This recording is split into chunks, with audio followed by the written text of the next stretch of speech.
Warahmatullahi wabarakatuh. Salam sejahtera untuk kita semua. Salam, Om Swastiastu, Namo Buddhaya, salam kebajikan, Rahayu. Yang aku hormati Mas Wahyu dan juga Mas Kolim selaku Presma dan juga Presma dari BMKM Universitas Negeri Semarang. Yang saya hormati Mas Milhan selaku Menteri PSDM BMKM UNES. Kemudian ada Mas Junasmer selaku Ketua UKM Debat FH, dan tak lupa Bang Arif nih yang nanti materinya kita tunggu-tunggu semuanya pada malam hari ini. Kemudian juga teman-temanku para peserta Competition Week sesi 8, para panitia yang aku cintai dan juga aku banggakan. Puji syukur kehadirat Tuhan Yang Maha Esa yang telah melimpahkan rahmat-Nya kepada kita semua, sehingga pada malam hari ini kita dapat berkumpul dalam acara Competition Week yang ini adalah sesi terakhir dalam keadaan sehat dan juga tanpa halangan suatu apapun. Nah, mungkin untuk teman-teman semuanya nih yang mungkin baru join di Mawapres Academy ini, di sesi Competition Week, aku ingin beritahu bahwasanya Competition Week ini itu adalah part of Festival Prestasi, part of Mawapres Academy yang diadakan oleh PSDM BMKM UNES, yang nanti tujuannya itu adalah untuk meningkatkan prestasi para mahasiswa UNES. Dan di Competition Week ini nantinya selama 2 minggu ya, sudah berjalan selama 2 minggu, terhitung ada 8 pertemuan, kita sudah berkolaborasi dengan berbagai UKM dan juga BSO yang ada di masing-masing fakultas di Universitas Negeri Semarang. Dan pada malam hari ini nih, alhamdulillah kita berkesempatan untuk collab dengan salah satu UKM di Fakultas Hukum, yaitu UKM Debat, yang pastinya nanti akan bahas mengenai debat. Dan harapannya sih di sini teman-teman semuanya, mungkin nggak hanya dari anak FH yang join di sini, nantinya di sini kita semua bisa dapat materi nih terkait debat, dan nanti bisa tercapainya sebuah prestasi dari mahasiswa UNES dengan adanya pencapaian di bidang perlombaan debat gitu khususnya. Nah, aku sebagai Ketua Panitia mengucapkan terima kasih banyak ya kepada pihak-pihak yang telah berkontribusi, kepada UKM Debat juga, untuk menyelenggarakan, untuk menyukseskan acara pada malam hari ini. Kemudian juga aku selaku Ketua Panitia mohon maaf yang sebesar-besarnya apabila dalam penyelenggaraan acara Competition Week sesi ke-8 ini ya, ada beberapa kendala dan juga kekurangan. Mungkin cukup sekian dari aku, nanti teman-teman bisa mengikuti acara ini hingga akhir dan gali materi, gali ilmu sebanyak-banyaknya dari Bang Arif nih, pakar debat seperti itu ya Bang Arif ya Bang. Ya begitu, mungkin cukup sekian dari aku, kurang lebihnya mohon maaf. Wabillahi taufiq wal hidayah, wassalamualaikum warahmatullahi wabarakatuh. Untuk selanjutnya aku kembalikan ke Aul selaku MC.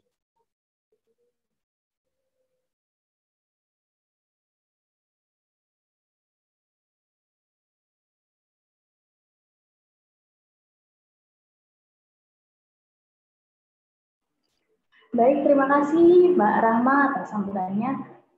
Sambutan yang kedua yaitu dari UKM Debat Fakultas Hukum kepada Kak Jonas. Persilakan. Ya, terima kasih MC. Sebelumnya saya ucapkan Assalamualaikum warahmatullahi wabarakatuh. Shalom Om Swastiastu bagi kita semua. Selamat malam. Salam kebajikan bagi kita. Pertama saya ucapkan terima kasih kepada penyelenggara yaitu dari BMKM UNES 2021 yang mana Kementerian PSDM berinisiatif adanya Pokja tentang prestasi seperti misalnya di sini ada di bidang debat yang mana telah akan diselenggarakan pada hari ini bagaimana menjadi debater yang baik, dan ini tentu akan diisi oleh narasumber yang sudah melakukan di bidangnya, itu ada Bang Arif Saron Simanjuntak SH. Jadi beliau merupakan salah satu alumni FH UNES dan juga senior kita di UKM Debat FH UNES, yang mana beliau telah membuktikan bagaimana cara-cara menjadi debater yang baik. Bisa dilihat misalnya seperti waktu zaman kepemimpinan Bang Arif meraih prestasi juara 2 di debat nasional parliamentary Kementerian Luar Negeri dan juga debat Mahkamah Konstitusi Regional Jawa Tengah. Jadi tentu ini merupakan salah satu ilmu yang sangat bermanfaat bagi kita khususnya anggota UKM Debat, dan juga tentunya bukan hanya anggota UKM Debat saja, ada juga untuk teman-teman yang ingin mempelajari bagaimana menjadi public speaking yang bagus dan sebagainya. Tentu bukan merupakan suatu hal yang mudah, akan tetapi perlu ada pementoran, pelatihan dan sebagainya. Dan hal ini yang akan dilakukan oleh teman-teman dari PSDM BMKM 2021. Sekali lagi saya ucapkan terima kasih Mbak Rahma selaku Ketua Panitia penyelenggara ini. Sekian dari saya. Waalaikumsalam warahmatullahi wabarakatuh. Selamat malam bagi kita semua. Baik, terima kasih Kak Jonas atas sambutannya. Keren sekali ya. Untuk teman-teman semua pasti nggak akan merasa sia-sia karena udah join pada malam hari ini untuk mengetahui bagaimana menjadi debater yang baik. Nah, acara selanjutnya yaitu penyampaian materi dan tanya jawab. Sebelum memasuki ke materi, saya sampaikan dulu ke CV moderator yang akan menemani narasumber kita pada malam hari ini.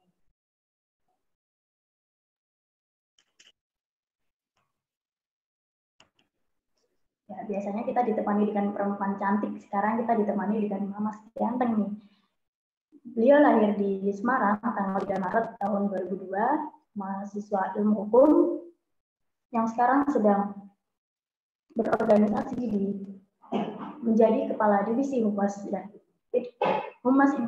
Informasi dan Komunikasi Keluarga Besar Keluarga Mahasiswa Bidik Misi Fakultas Hukum atau Kelambi Hukum tahun 2021. Dan dia juga menjadi staf ahli Kementerian Komunikasi dan Informasi BMKM UNES 2021. Juga termasuk Kepala Divisi Media dan Informasi UKM Debat FH UNES 2021. Dia meraih juara 3 videografi UNES Festival tahun 2020, juga peraih fourth place atau semifinalis Lomba Debat Hukum Nasional Veteran Legal Competition UPN Veteran Jakarta tahun 2021. Kepada Ajib, Mas Ajib, sudah ada di room? Ya, sudah, Kak. Halo Mas Ajib, selamat malam Mas. Ya. Halo. Oke. Selamat malam. Saya persilakan ya Mas. Aduh, ganteng banget. Baik, terima kasih Mbak Aul selaku MC pada malam hari ini. Sebelumnya saya mau menyampaikan kutipan dari seorang penulis Amerika bernama Nora Roberts. Jika kamu tidak mengejar apa yang kamu inginkan, maka kamu tidak akan mendapatkannya. Jika kamu tidak bertanya, maka jawabannya adalah tidak. Dan jika kamu tidak melangkah maju, kamu akan tetap berada di tempat yang sama. Assalamualaikum warahmatullahi wabarakatuh. Shalom Om Swastiastu, Namo Buddhaya, salam kebajikan, dan salam sejahtera bagi kita semua. Yang saya hormati teman-teman panitia Competition Week Mawapres Academy, kemudian teman-teman hadirin rekan-rekan sekalian, dan tak lupa mentor kita pada malam hari ini, Bang Arif Sharon Simanjuntak. Saya sapa dulu. Selamat malam, Bang Arif. Malam, Hajib. Baik, terima kasih banyak Bang Arif telah meluangkan waktu ya Bang buat berkumpul bersama kita pada malam hari ini. Jadi teman-teman, pada malam hari ini kita akan membahas mengenai how to be a good debater, dan kaitannya ini dengan public speaking ya. Kita bakal bahas bareng nih sama Bang Arif, kira-kira bagaimana cara meningkatkan public speaking, kira-kira bagaimana nih kompetisi debat itu seperti apa, bagaimana kita dapat meningkatkan prestasi dalam kaitannya dengan public speaking, karena seperti yang kita tahu ya, banyak sekali lomba-lomba yang membutuhkan public speaking, seperti misalnya kita ikut lomba KTI atau apa, kita harus presentasi, dan kebutuhan dasar kita deh sebagai mahasiswa, kita di kelas berpresentasi, nanti kita bertemu masyarakat, kita juga public speaking lagi. Nah, pada malam ini kita akan membahas itu. Nah, sebelumnya aku bacakan dulu kurikulum vitae dari Bang Arif selaku mentor kita pada malam hari ini.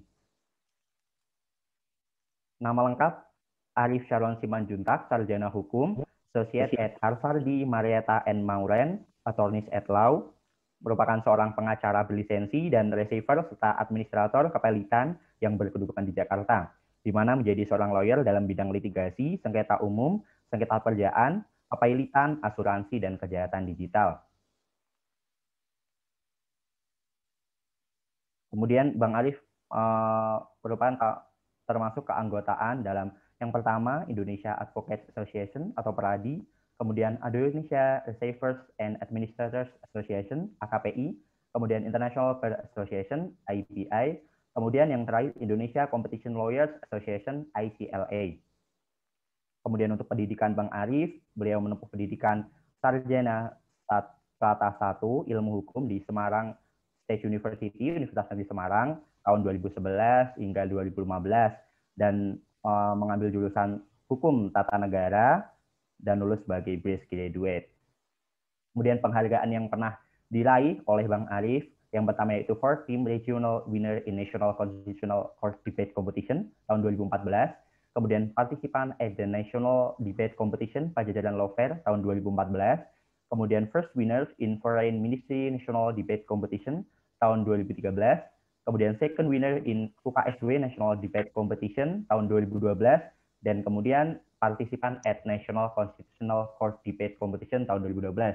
Kemudian untuk pelatihan dan workshop yang pernah Bang Arif jalani ini banyak sekali ya.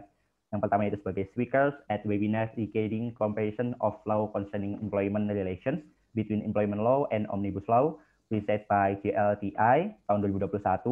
Kemudian Legal Training 2, Decoding Litigation on Bankruptcy and Suspension of the Payment Obligation, sebagai presenter by DPC Peradi of Central Jakarta tahun 2020. Kemudian Legal Training 21, Decoding Litigation on Business Competition, presented by DPC Peradi of Central Jakarta tahun 2019. Kemudian selanjutnya ada HKIAC, Arbitration Clause Negotiation Workshop, Decoding Honing the Art of Negotiation, presented by HKIAC 2018. Kemudian Trainer for Young Lawyers, Decoding the Fundamentals of International Legal Business Practice, presented by IBA Asia Pacific Regional Forum, IBA Young Lawyers, Komit, and Peradi tahun 2018. Kemudian Graphology Course Level 1, presented by CHDS tahun 2017. Kemudian yang terakhir, Advocate Profession Special Education Program atau PKPA, presented by FHP EduLaw tahun 2016. Kemudian pengalaman organisasi dari Bang Arif ini sendiri ada yang pertama, Indonesia Receivers and Administrators Association atau EKPI tahun 2021 sampai sekarang. Kemudian Indonesia Advocates Association atau PERADI tahun 2018 hingga sekarang. Kemudian Indonesian Competition Lawyers Association ICLA tahun 2018 sampai 2020. Kemudian Head of Students Debate Association Faculty of Law Semarang State University tahun 2013 sampai 2015. Kemudian Head of Faculty of Law Christian Students Organizations Faculty of Law Semarang State University tahun 2012 sampai 2013. Luar biasa sekali kurikulum dari Bang Arif ini sendiri. Nah, seperti yang kita sampaikan tadi bahwa kali ini kita akan membahas mengenai seputar debat dan peningkatan public speaking kaitannya dengan peningkatan prestasi ya teman-teman. Langsung saja waktu dan tempat serta room Zoom saya serahkan kepada Bang Arif. Ya, selamat malam teman-teman semuanya. Saya panggilnya teman-teman aja kali ya. Terima kasih Ajib sudah memperkenalkan diri. Saya sangat senang bisa bersama dengan teman-teman semua di sini. Awalnya saya pikir sih ini cuma fakultas hukum aja, ternyata ada banyak dari beberapa fakultas, dan ini sebuah terobosan yang cukup bagus ya. Di zaman kami dulu itu belum ada yang seperti ini, belum ada cara seperti ini, dan menurut saya ini sebuah langkah yang sangat-sangat bagus, apalagi kalian memang bertujuan untuk meningkatkan kompetensi dan kapasitas kalian untuk bersaing di nasional atau internasional gitu. Dan saya sangat appreciate dengan kegiatan seperti ini, dan salut untuk panitia dan semua orang yang berpartisipasi di sini. Oke, mungkin tadi perkenalannya sudah. Saya nggak mau bikin suasana tegang kali ya. Mungkin karena orang hukum harus debat semua, harus tegang apa-apa. Kita bikin suasana santai. Karena kemarin Ajib bilangnya ini untuk semua fakultas, jadi saya materinya itu saya bikin in general, jadi nggak spesifik bahas terkait dengan debat, bagaimana membahas regulasi, bagaimana segala macam itu tidak. Tapi saya akan bahas materi yang saya bikin cukup general sehingga bisa diterapkan walaupun dia bukan orang hukum gitu, karena memang kemampuan berdebat itu tidak harus orang hukum saja gitu. Semua orang berdebat sebenarnya, semua orang berbicara dengan lawan bicaranya seperti itu. Oke, mungkin kita bisa langsung aja, nanti akan materinya cukup singkat aja, nanti kita lebih banyak ke diskusi aja ya. Jadi apa yang mau kalian tanyakan nanti akan saya share, apa yang bisa saya bantu akan saya sampaikan kepada kalian. Boleh minta tolong di-share materinya? Oke, ini sudah ada materinya. Nah, panitia kemarin ngasih saya judul ini, How to be a good debater. Jadi saya bikin materi, saya bikin coba sesimpel mungkin gitu ya, dengan bahasa yang sesederhana mungkin. Next. Nah, ini udah ya tadi ya, lanjut, next. Nah, ini juga disclaimer, jadi ini penting, kenapa penting ya? Jadi ini mungkin sebagai ilmu juga buat kalian. Kalau di kami, untuk kalian sih masih belum. Tapi kalau di kami yang sudah ada profesi dan sudah punya license seperti itu, jadi contoh seperti saya kan sudah pegang license pengacara gitu. Jadi apalagi dia sarjana hukum, jadi setiap perkataan yang dia sampaikan itu bisa dianggap sebagai advice hukum gitu, bisa dianggap sebagai nasihat hukum. Konsekuensinya apa? Konsekuensinya adalah ketika orang lain menggunakan advice itu tanpa persetujuan atau tanpa ada disclaimer terlebih dahulu, itu mempengaruhi kredibilitas dan mempengaruhi juga penyelesaian dari suatu permasalahan itu. Karena orang bisa aja mengambil, menurut si A seperti ini, menurut si B seperti ini. Jadi ini penting. Tapi ini nggak terlalu ini sebenarnya. Ini cuma kayak semacam template aja ketika setiap saya bikin presentasi pasti saya bikin seperti ini. Jadi biar nggak dianggap saya ngasih advice hukum ke kalian. Atau kalian mempergunakan apa yang saya sampaikan sebagai advice hukum. Padahal kan kita dalam ranah diskusi. Gitu. Oke, next. Nah, ini cuma 3 nih. Jadi untuk teman-teman semuanya yang ada di sini, ini kan udah lumayan malam juga, mungkin kalau udah capek juga seharian. Jadi materinya sebenarnya nggak terlalu rumit lah ya. Saya akan bikin ini sesimpel mungkin kepada teman-teman yang hadir, dan mudah-mudahan nanti ada hal baik lah yang bisa kalian dapatkan dari ini. Nanti kita akan diskusi lebih banyak di diskusinya. Jadi cuma ada 3 konten seputar debat dan jenis debat. Yang kedua nanti kualitas seorang debater yang baik itu seperti apa. Dan ketiga itu public speaking dan persiapan public speaking. Nah, ini mungkin akan jadi pemantik istilahnya, bukan sebagai panduan saklek yang kalian pergunakan harus seperti ini, tapi sebagai pemantik. Nanti kalian bisa improvisasi sendiri dari apa yang sudah sampaikan ini. Atau mungkin ada hal-hal yang belum masuk di sini, nanti itu bisa kalian tambahkan dalam praktek yang kalian lakukan. Next. Oke, jadi sebelum kita mulai materinya, kalau agak kecepatan nanti disampaikan aja, atau kalau agak bingung nanti mungkin pas sesi diskusi nanti ditanyakan. Nah, saya mau sampaikan dulu apa sih namanya debat itu.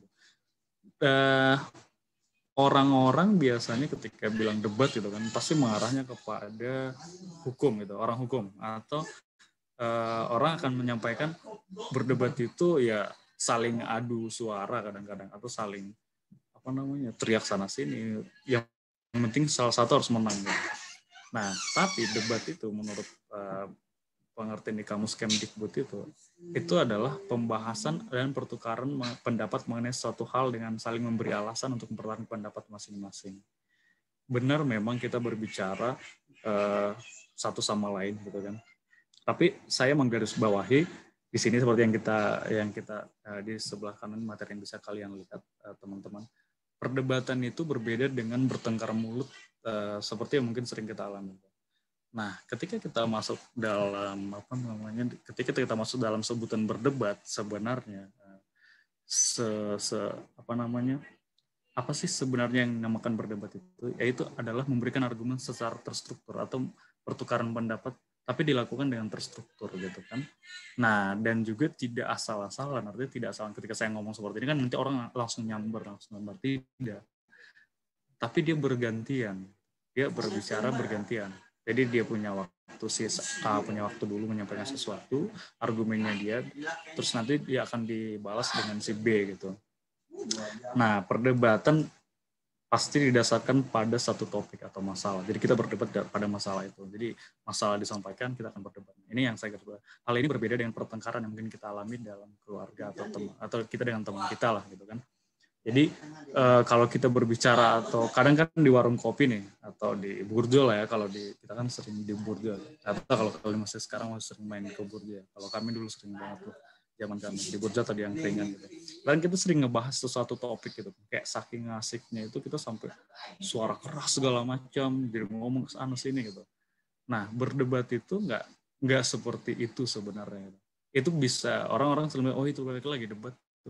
Tapi kalau berdebat itu dia ada fasenya gitu. Satu orang diberikan kesempatan, orang lain diberikan kesempatan, dan gitu kan, setiap kata-katanya itu, setiap kata serunya, kata seru. Kenapa sih kata seru itu kan? Karena ada penekanan di kata seru. Itu dikontrol dengan hati-hati. Artinya ada penegasan di satu tone atau di satu kalimat, dia harus menegaskan sesuatu dengan berbicara cukup keras gitu kan. Tapi di sisi lain dia cukup berbicara lembut aja gitu. Nah, selain itu, penulisan itu sudah diatur terlebih dahulu. Jadi memang kalau dalam kompetisi debat, subjeknya itu sudah tahu gitu, apa, dan sudah diatur kita menyetujui atau tidak menyetujui atau pro dan kontranya gitu kan. Terus selain itu berdebat itu biasa timnya, gitu. Jadi bukan satu orang saja, satu lawan satu. Biasa 3 orang. 3 orang berdebat. Nah, ini saya cerita sedikit pengalaman saya. Dulu zaman saya semester berapa? Semester 3 kalau nggak salah itu pernah dulu, ini satu yang menarik sih. Ada lomba debat antar fakultas. Lomba debat antar fakultas yang diselenggarakan oleh, kalau tidak salah, FISIP atau psikologi gitu. Gedungnya di A1 itu lomba debatnya. Nah, itu antar fakultas. Nah, tema yang dibawa itu juga tema-tema yang cukup general. Jadi ada beberapa hal memang tema yang untuk orang hukum itu sangat sulit. Karena apa? Kebiasaan orang hukum itu adalah ketika dia berdebat, ketika dia membuat sebuah argumen itu, dia harus mendasarkan pada suatu dasar hukum. Kadang-kadang itu nggak berlaku kalau itu cuma penyelesaian itu adalah penyelesaian secara sosiologis gitu kan, atau penyelesaian dengan cara kebudayaan atau adat, itu enggak. Kadang kita tidak perlu hukum tertulis. Itu hal yang menarik. Mungkin nanti bisa kalian bikin jadi program juga. Nah, ketika kita berbicara berdebat itu kan bagian dari tim. Dan ketika kita berbicara sebagai bagian dari tim, kita harus menyampaikan sesuatu argumen itu yang jangan sampai saling bertentangan dengan tim kita gitu, tapi saling melengkapi, saling menguatkan. Nah, selain itu, berdebat juga merupakan cara terbaik untuk meningkatkan keterampilan berbicara dan sangat membantu dalam memberikan pengalaman dalam mengembangkan argumen yang meyakinkan. Jadi gini, sebenarnya setiap orang itu punya kemampuan berdebat yang baik. Ini yang selalu saya sampaikan kepada junioran-junioran atau teman-teman saya di kampus seperti itu. Ketika mereka bilang, wah bang, ini sulit nih, harus berbicara depan orang banyak, harus berpikir cepat, harus menyampaikan argumen kita. Kayaknya saya nggak punya kemampuan itu. Atau ada orang yang merasa masih ragu-ragu, dia bisa atau nggak ya masuk ke UKM debat. Selalu saya bilang, syarat pertama orang masuk ke UKM debat atau berdebat adalah bisa berbicara dulu gitu. Nah, ketika dia bisa berbicara, jadi dia sudah punya kemampuan dasar itu 50% sudah dia kuasai kemampuan itu. Karena kan namanya berdebat kan berbicara. Setelah itu baru ya dipoles yang lain-lainnya. Jadi sebenarnya setiap orang itu punya kemampuan untuk berdebat. Nah, yang paling menarik itu adalah ketika berdebat, biasanya itu kan karena topiknya tadi seperti yang saya bilang sudah ditentukan, kadang kita berada pada posisi mendukung apa yang tidak kita setujui gitu. Karena kan sudah diplot nih. Kalau lomba bisa diplot. Nah, ini juga menyadarkan kita bahwa setiap argumen atau setiap isu itu selalu paling tidak memiliki 2 sisi, ada yang pro dan kontra. Kadang-kadang kita dihadapkan untuk membela sesuatu hal dengan argumen-argumen yang tidak kita setujui secara pribadi itu. Secara personal kita melihat ini, oh ini nggak benar nih, nggak boleh seperti ini. Tapi dalam hal lomba atau dalam hal kompetisi kegiatan ya, kita harus bisa mendudukkan diri kita pada sudut pandang orang lain. Nah, ini juga kemampuan yang harus kita miliki. Jadi kita nggak cuma melihat dari sudut pandang kita, tapi kita melihat dari sudut pandang yang berbeda, dari sudut pandang orang lain. Itu juga akan memberikan pandangan yang lebih luas dan akan membuat kita lebih wise gitu ketika melihat satu masalah. Jadi kita tidak lalu kacamata kuda aja lurus, oh ini aja nih kayak gini. Enggak. Kita bisa melihat dari sudut pandang A, pandang B. Gitu. Itu juga berdebat itu seperti itu. Kadang secara pribadi kita setuju, tapi kita pada posisi yang menolak itu dalam kompetisi. Jadi ya kita harus tidak boleh melibatkan perasaan pribadi ketika itu, karena ya jelas argumen yang kita bawa nanti ya akan lemah gitu. Jadi harus profesional. Next. Oke, ini jenis-jenis debat yang sering, maksudnya yang umum ya. Jadi bukan debat yang di Fakultas Hukum aja, tapi debat yang umum terjadi. Mungkin kalian juga sering melihat ini di masyarakat. Apa sih itu ada namanya debat parlemen atau majelis? Ini biasa terjadi di tataran eksekutif, yudikatif, atau legislatif. Mungkin kalian sudah paham lah ya, eksekutif seperti presiden atau pelaksana tugas lah. Yudikatif itu kayak Majelis Hakim, Mahkamah Agung. Legislatif itu yang pembuat undang-undang, baik itu DPR, DPRD gitu. Itu mereka. Nah, biasanya kalau di level mereka itu akan berdebat membahas mengenai undang-undang, regulasi atau kebijakan lah yang berkaitan dengan masyarakat banyak gitu. Berkaitan dengan masyarakat banyak. Nah, debatnya itu berbeda dengan debat-debat kita pada umumnya gitu. Topiknya juga benar, topiknya selalu sudah ditentukan. Contoh, kita pada pertemuan hari ini di DPR contohnya akan membahas mengenai RAPBN tahun 2025 gitu kan, 2025. Ya mereka akan membahas itu, mereka akan berdebat di situ, mengulik masalah itu. Jadi tetap mereka menyampaikan argumen, mereka menyampaikan pandangan materi mereka, dan diberikan waktu juga untuk itu. Ya pasti kalian sering lihat lah, mungkin pernah nonton DPR debat atau sidang yang paling fenomenal itu yang kemarin yang dimatiin mic-nya tuh kan. Ya memang setiap orang harus diberikan waktu. Jadi orang nggak boleh, wah ini karena lagi menggebu-gebu banget nih. Nah, setiap orang waktunya. Itulah memang pengendalian diri nanti ya untuk kemampuan itu nanti akan saya jelaskan. Tapi itu penting. Nanti akan kita lihat kenapa sih orang nggak boleh emosional ketika berdebat. Maksudnya nggak boleh melibatkan emosi pribadi. Nah selanjutnya itu ada namanya pemeriksaan ulang atau cross examination debating. Ini yang sering saya lakukan dalam profesi saya gitu. Jadi ketika saya sidang, apa sih cross examination debating itu? Jadi kita memeriksa kebenaran yang sudah kita ketahui sebelumnya dan meneguhkan kebenaran itu. Jadi dilakukan dalam persidangan. Contoh mungkin saya tidak tahu apakah kalian sudah pernah melihat sidang atau belum. Tapi kalau kalian belum pernah, saran saya paling tidak coba kunjungin ruang sidang di Semarang. Itu sekali paling tidak. Kalian lihat saja sidang di situ, apalagi pas sidang pemeriksaan ahli atau saksi itu sangat-sangat berguna untuk kalian gitu. Jadi bisa melihat, oh sidang seperti ini toh. Ini yang dilakukan di persidangan. Itu akan menambah wawasan kalian, mungkin pandangan kalian melihat bagaimana dunia peradilan di Indonesia. Jadi dalam sidang itu kita akan memeriksa. Contoh kita sudah mengetahui kebenaran A gitu. Tapi kebenaran A ini harus didukung oleh orang yang mengetahui kebenaran A ini.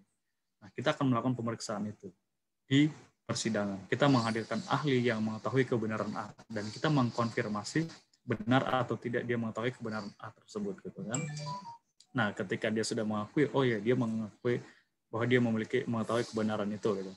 Nah, akhirnya ya kita akan menganggap itu sebagai sebuah kebenaran. Jadi ada istilahnya dalam dunia hukum itu satu saksi bukan saksi. Jadi minimal harus dua saksi untuk menjustify gitu bahwa ini kebenarannya memang benar adanya. Oke, ini di layar tampilannya seperti apa ya? Ini balik ke ini lagi kayak balik ke tampilan. Oke, thank you.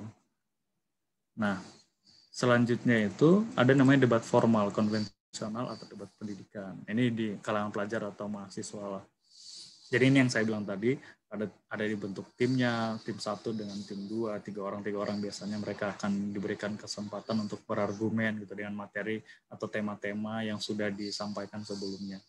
Ya mungkin kalian udah pernah lihat, saya tidak tahu apakah dari Fakultas Hukum mungkin di acara ini menampilkan kayak simulasi debat seperti itu. Ya ini menarik juga, mungkin akan menambah wawasan teman-teman sekalian.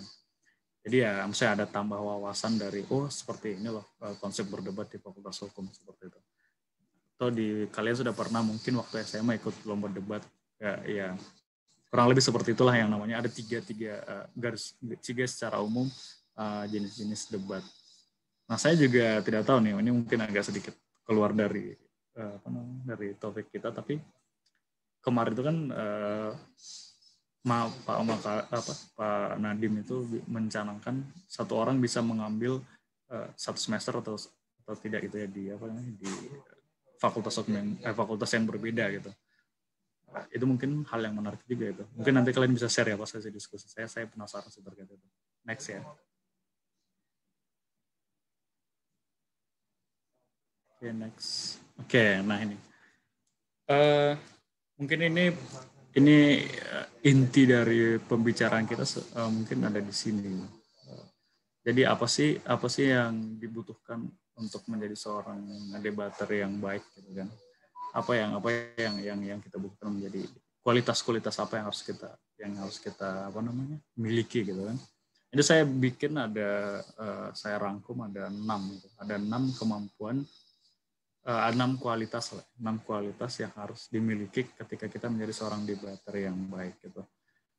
Nah, apakah kemampuan ini hanya dipergunakan ketika kita berlomba? Enggak juga. Ini kalian bisa, itu yang tadi saya bilang, kalian bisa improve dan kalian pergunakan ketika kalian di dunia asli kalian, artinya di dunia kalian, contohnya kalian sedang bertemu dengan orang lain, berdiskusi dengan orang lain, ya kalian bisa pakai ini sebenarnya, kalian bisa pakai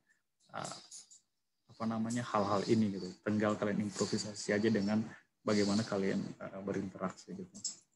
Yang pertama itu adalah the ability to speak clearly. Ini adalah kemampuan basic yang paling kalian butuhkan. Makanya tadi saya bilang kan, setiap orang itu bisa berdebat. Syarat paling utamanya adalah kalian bisa berbicara gitu. Nah, selanjutnya ketika sudah bisa berbicara ditingkatkan lagi dengan to speak clearly, artinya jelas. Apa yang kalian sampaikan, apa yang kalian omongkan itu jelas. Apa yang kalian, kalau kalian menyampaikan satu nggak jelas, orang kan akan bingung. Gitu. Jadi kalian bisa berbicara tapi nggak jelas apa yang kalian sampaikan, ya orang nggak akan nangkap pesan kalian. Nah, yang selanjutnya adalah think quickly.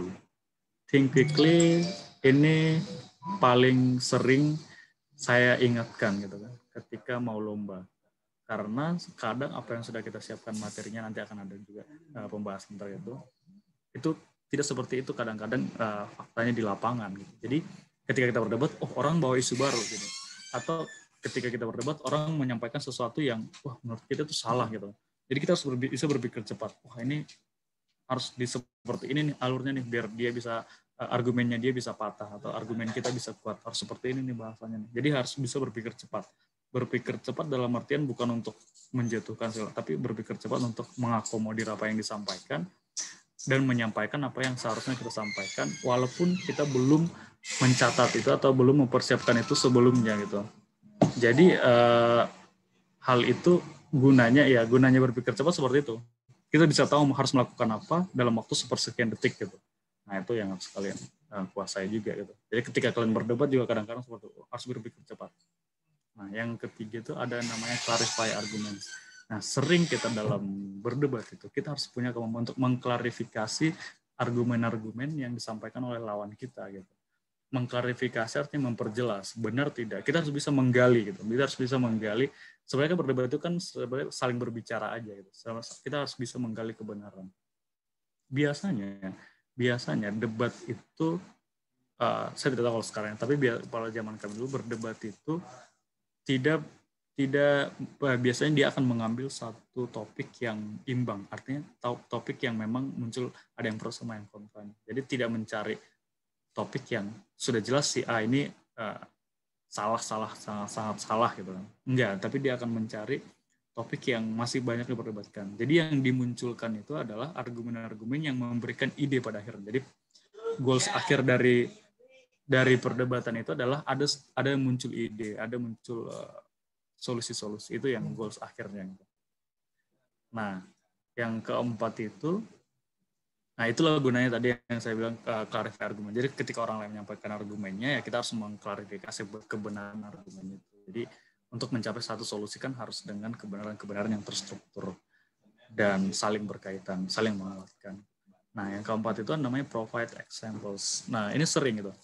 Ketika kita berbicara, kalian pun itu teman-teman, ketika berbicara dimanapun kalian, baik itu dalam berdebat atau dalam kehidupan sehari-hari, biasanya kalau orang hukum itu kan saya bilang selalu sampaikan dasar hukumnya apa, karena kita orang hukum. Jadi orang hukum itu selalu menyampaikan dasar hukum. Tapi kalau dalam kehidupan sehari-hari atau dalam berdebat, kalian sebisa mungkin harus menyampaikan contoh gitu. Contoh kalian menyampaikan bahwa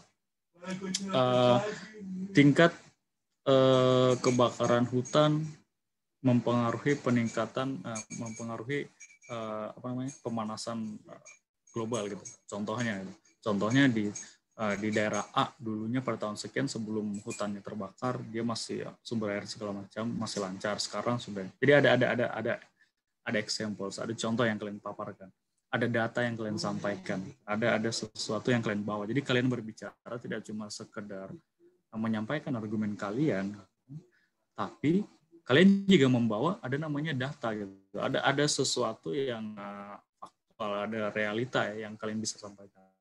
Itu akan mendukung argumen kalian. Jadi kalian harus punya sumber data, ada namanya bank data. Kalian harus punya bank data. Makanya orang yang ingin berdebat, orang yang memang punya kesukaan berdebat, dalam hal ini dia harus banyak membaca dan harus banyak mendapatkan informasi, baik itu dari buku, dari media-media sosial, televisi, atau dari jurnal segala macam. Kalian harus punya banyak informasi. Jadi ketika kalian memberikan examples, contoh-contoh itu, kalian tidak kehabisan bahan. Nah, itulah gunanya kita harus membaca, kita harus mendapatkan informasi yang benar, tapi kalian juga harus memverify informasi itu benar atau tidak ya. Karena nantinya ketika kalian menyampaikan sebuah data yang tapi tidak bisa kalian bertanggungjawabkan atau berasal dari sumber yang tidak terpercaya, kalian akan kena di poin nomor 3, clarify arguments. Nanti kalian akan diserang di sana. Kalian akan dipatahkan di situ gitu. Karena apalagi kalau dia punya data yang lebih valid. Contoh apa ya? Ini akan saya sampaikan contohnya dalam profesi saya sebagai orang hukum. Jadi kan di profesi saya sebagai orang hukum juga kan kita ketika bersidang kan sebenarnya kita berdebat walaupun secara tertulis gitu. Jadi ketika kita menyampaikan example-nya kalau di kita contoh gini. Pada kasus A, hakim memutus bahwa tindakan ini diperbolehkan gitu kan. Hakim memutus bahwa tindakan ini diperbolehkan berdasarkan putusan pengadilan nomor sekian. Nah, ternyata nih ya, yang disampaikan itu, contoh anggaplah saya yang akan membantah itu. Dia mendasarkan pada putusan nomor X gitu kan. Lawan saya mendasarkan pada putusan nomor X bahwa tindakan ini diperbolehkan. Nah, ternyata ketika saya cek dan recheck itu putusan nomor X itu nggak ada berbicara seperti itu. Kan saya tinggal ngebantah aja. Wah, tidak benar bahwa si majelis hakim memperbolehkan tindakan seperti ini pada putusan nomor X. Karena saya sudah mendapatkan putusannya bla bla dan segala macam. Itu masuk ke clarify argumen. Jadi hati-hati di sini ketika kalian menyampaikan suatu argumen harus dengan data yang valid dan terpercaya gitu. Data yang valid terpercaya, kalau dulu saya ya diajarin itu data yang valid terpercaya itu pertama dari lembaga negara lah, dari lembaga negara, instansi negara yang mengeluarkan, terus dari media-media yang sudah kredibilitasnya sudah cukup mumpuni atau diakui secara umum gitu. Jadi kalian harus mencari sumber-sumber seperti itu dari universitas-universitas yang memang diakui secara umum, bukan cuma dari blogspot.com gitu kan, atau dari dari sebaran WhatsApp yang tidak jelas gitu. Tuh nggak sebagai mahasiswa yang kritis itu kan nggak segampang itu. Kalian kan harus mengkritisi juga. Jadi nggak boleh menerima bulat-bulat apapun itu. Bahkan apa yang saya sampaikan ini, kalian harus bisa mengkritisi benar tidak apa yang disampaikan materi ini. Kalau benar ya terima sebagai kebenaran. Kalau salah ya kita bisa mendiskusikan itu. Karena pada akhirnya ruang untuk berdiskusi itulah kebanggaan kita sebagai mahasiswa gitu. Jadi kita selalu bertanya. Jangan tidak merasa cukup tapi tidak juga arogan. Yang kelima itu maintain persuasive speech. Bahasa persuasif ini saya tidak tahu apakah ini cukup familiar di kalangan kalian. Tapi persuasif itu artinya kita bisa menyampaikan sesuatu in terms. Artinya apa? Kita bisa mempengaruhi atau bukan mempengaruhi ya, bahasa itu bisa membuat orang lain itu sepemikiran dengan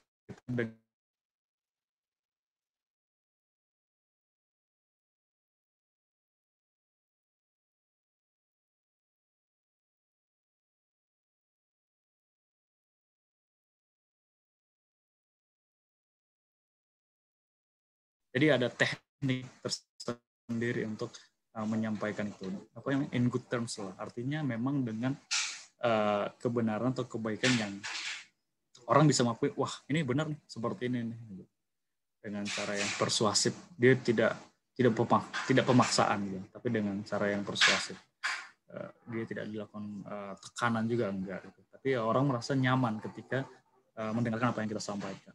Seperti itu. Nah, yang keenam itu kita harus maintain professional tone dan body language. Kalau dalam debat gitu kan harus ada tekanan, harus kadang-kadang harus tidak, saya menolak hal ini gitu kan. Contoh teman-teman. Demikian. Jadi ada kita mainin di tone sih.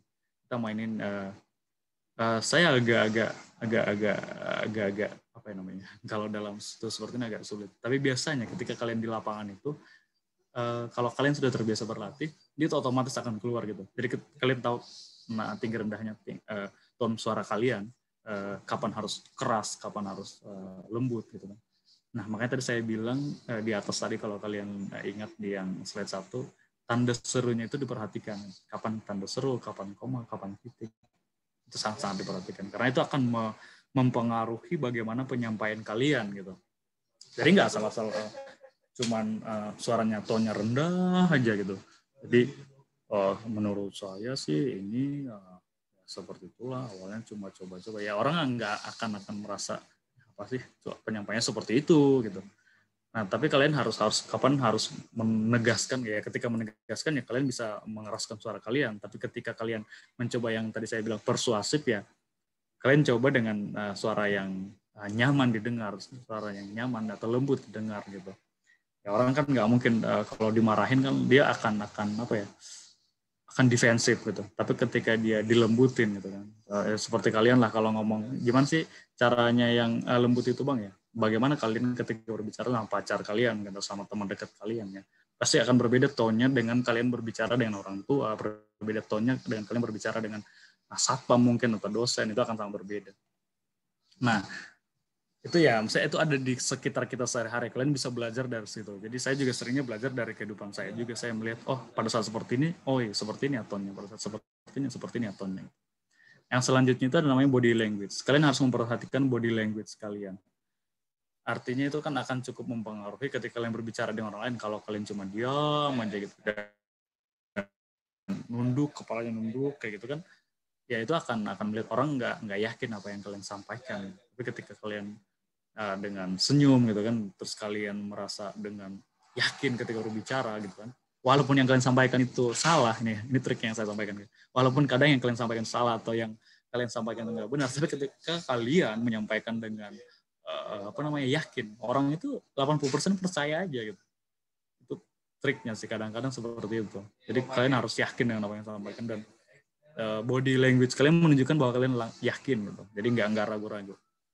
Itu mungkin kualitas 6 kualitas ya, mungkin masih ada banyak lagi, tapi minimal kalian punya ini ya, kalian akan sangat membantu ketika kalian akan menjadi seorang debater gitu. Next.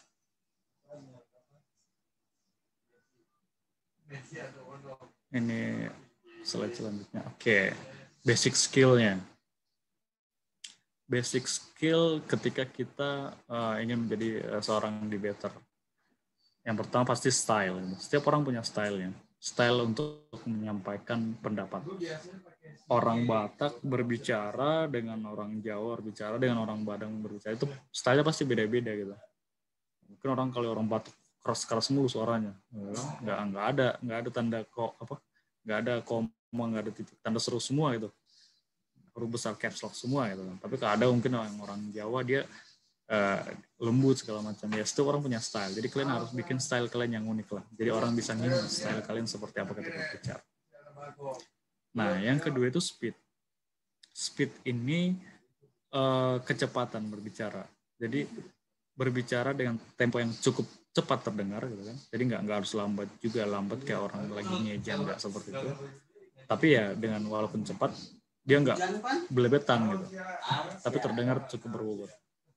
Nah, cukup lambat juga, tapi mudah dipahami. Maksudnya cukup cepat dalam artian terdengar berbobot, tapi dia harus terkesan cukup lambat untuk dipahami. Gitu. Jadi orang nggak merasa kecepatan dan orang nggak merasa kelambatan. Jadi pas lah, komposisinya pas dengan speed yang tepat. Yang ketiga itu ada namanya tone. Itu yang tadi saya bilang ya. Nada suara, kapan harus ada seru, kapan harus tanda koma, kapan harus titik. Itu kalian harus tahu lah. Itu dengan dengan latihan, kalian akan mendapatkan feel-nya di situ. Saya sangat suka kalau contoh menonton Pak Soekarno berpidato, itu kan sangat-sangat membakar semangat gitu. Kalian bisa belajar dari situ. Nah, itu tone yang sangat-sangat membakar semangat. Dia tahu tone-nya dan dia itu sering berlatih gitu. Jadi kayak kalau kalian baca buku-buku atau sejarah cerita Pak Soekarno itu, dia sering berlatih di depan kaca sendiri. Nah, itu tone yang sangat menggebu-gebu. Kalau kalian mau belajar tone yang persuasif tadi yang saya bilang, kalau saya sih selalu acuannya ke para diplomat-diplomat kita. Diplomat Indonesia itu dia nada bicara itu sangat enak untuk didengar gitu, walaupun tegas dan lugas gitu kan, tapi dia enak didengar. Dia nggak keras gitu, nggak keras seperti Pak Soekarno. Saya tidak tahu kalian udah pernah melihat belum ya yang diplomat kita ketika diberikan kesempatan berbicara mengenai mempertahankan argumennya di UN, di PBB ketika ada isu ngebahas mengenai Papua Barat dan HAM. Nanti kalian bisa coba ini deh, itu perempuan Hari itu apa gitu. Itu sangat enak didengar. Jadi kalian harus belajar dari para diplomat ketika kalian ingin berbicara persuasif gitu. Itu diplomat itu saya sangat salut dengan cara mereka berbicara. Dan mereka diajarin bagaimana cara menyampaikan sesuatu dengan cara yang elegan, tapi tetap kena ke orang-orangnya. Maksudnya kena yang mau disampaikan itu terdengar dengan sangat jelas dan clear. Mereka dapat menerima pesannya. Nah, yang selanjutnya ada volume berbicara. Ini yang saya bilang, harus tahu kapan harus berbicara keras, kapan harus berbicara pelan, kapan dengan volume yang sedang. Itu jadi tidak harus berteriak setiap saat. Dan kalian harus menguasai ruangan juga itu. Jadi contoh kalau ruangannya kecil kan nggak perlu teriak-teriak banget gitu. Tapi kalau ruangannya besar, harus menguatkan suara kalian agar terdengar sampai ke belakang. Jadi harus paham juga di mana kalian berbicara. Itu akan mempengaruhi tone kalian. Yang kelima itu ada namanya clarity. Clarity itu untuk berbicara ringkas dan jelas. Artinya, dan saya bilang, kemampuan untuk menyampaikan sesuatu secara ringkas dan jelas dalam mengungkapkan masalah yang kompleks. Kalau kalian pernah dengar mungkin ya, jadi yang hebat itu adalah bukan orang yang bisa menjadikan masalah sederhana menjadi rumit gitu atau kompleks, tapi orang yang bisa menjadikan masalah rumit menjadi sederhana. Itu yang hebat. Jadi ini juga seperti itu. Jadi ketika ada masalah yang terdengar rumit gitu, kalian bisa menjelaskan dengan sederhana. Nah, itu akan menunjukkan kualitas kalian. Saya pernah baca quotes dari Albert Einstein gitu. Kalau kamu merasa jenius itu berarti apa ya? Ketika kamu bisa menjelaskan sesuatu kepada anak usia 5 tahun dan dia mengerti apa yang kamu sampaikan. Artinya itu berarti kamu sudah sangat bagus. Artinya kita bisa menjelaskan kepada orang kecil atau orang yang anak kecil ya maksudnya, orang yang belum paham apa-apa dengan ringkas atau masalah yang rumit dan dia mengerti. Itu kan berarti kita sudah sangat mumpuni gitu. Nah, ini alasan utama orang mulai terdengar tidak jelas biasanya itu karena dia kehilangan alur pemikirannya. Artinya apa? Dia sudah nggak tahu nih ini kemana, apa yang harus disampaikannya, goal seperti apa. Jadi kayak udah mulai ngelantur ke sini, jadi nggak jelas, nggak terarah gitu. Jadi hal yang sederhana tadi itu yang saya bilang jadi terdengar rumit gitu karena dia putar sana putar sini gitu. Yang selanjutnya itu adalah use of notes and eye contact. Nah, ketika berdebat itu kan saya selalu kalau saya pribadi saya selalu menyiapkan catatan-catatan kecil. Jadi saya mencatat hal-hal penting yang disampaikan oleh pembicara lawan saya, kemudian saya catat. Itu yang akan saya pergunakan nanti untuk membalas atau untuk mengklarifikasi argumennya dia. Dan selalu pergunakan eye contact dengan audiens. Kalau di sini sih agak susah ya. Kalau saya ngelihat kalian, saya nggak bisa ngelihat satu-satu. Tapi ya kalian bisa kalau di dunia di dunia nyata itu kalian bisa kasih eye contact ke klien, itu sangat banyak pengaruhnya lah. Tapi jangan melihat terlalu lama, nanti dianggap wah apaan sih, orang jadi nggak nyaman lagi ketika kita melihat sendiri. Oke, next. Nah, masuk ke public speaking nih, karena kita berbicara nggak cuma di hukum, itu masuk ke public speaking. Apa sih itu public speaking? Kalau saya sih lebih apa ya? Mungkin nggak 100% benar, tapi saya memahami public speaking itu seperti berbicara atau berpidato di depan halayak ramai. Walaupun sebenarnya nggak cuma berpidato, karena ada lagi namanya MC kan, ada namanya presentasi juga. Itu juga membutuhkan kemampuan public speaking. MC Master of Ceremony, presentasi di depan kelas atau presentasi di depan klien atau hal lainnya. Itu juga termasuk public speaking. Nah, di dalam public speaking itu yang saya pahami itu adalah kita membutuhkan namanya kemampuan atau seni berkomunikasi secara lisan. Dan itu biasanya kalau ini ya, misalnya itu secara tatap muka. Terus sekarang mungkin kita bisa nggak tatap muka ya, tapi dengan metode seperti ini gitu. Jadi dengan metode Zoom ini, saya sedang melakukan public speaking kepada kalian. Gitu. Saya sedang menyampaikan materi kepada kalian dalam hal bertatap muka secara ini saya bilangnya bertatap muka secara virtual ya, bertatap muka secara virtual. Oke, next. Nah, apa aja sih metode public speaking? Nanti bisa kalian cek di googling, kalian akan bisa. Ada namanya impromptu atau ad libitum. Itu spontanitas tanpa persiapan. Nah, kelebihannya apa gitu? Kalau metode spontan gini, ini dapat mengungkapkan perasaan yang sebenarnya dan dapat penjelasan datang secara spontan. Namanya spontan ya. Dan mengungkapkan bicara tersebut. Ini seringnya apa ya? Kalau orang sering di contoh nih ada satu acara, biasa orang sering diminta ngasih kata sambutan gitu kan, ngasih kata sambutan. Dia kadang-kadang nggak mempersiapkan apa-apa, cuman karena biasanya gini, dia adalah orang yang cukup dihormati, contoh itu kan, atau orang yang punya pengaruh, atau orang yang penting di acara itu. Walaupun dia di susunan acara itu tidak ada kesempatan untuk untuk memberikan kata sambutan itu, tapi karena dia dianggap orang penting ya, kadang-kadang dia diberikan kesempatan, Pak, kasih sepatah dua patah kata dong Pak, gitu kan. Nah ini metode impromptu yang sering dipergunakan di sini. Jadi ya dia bisa menyampaikan perasaannya, pendapatnya secara spontan. Tapi kekurangannya adalah ini dapat menimbulkan kesimpulan yang mentah karena terbatasnya pengetahuan pembicara. Jadi ya ketika ya apa yang kita ingat saat itu aja yang bisa kita sampaikan gitu, apa yang kita pahami sejauh itu aja yang bisa kita sampaikan, nggak bisa lebih kemana-mana karena kita nggak punya kesempatan untuk mempersiapkan naskah atau materi argumen kita atau apa yang kita sampaikan.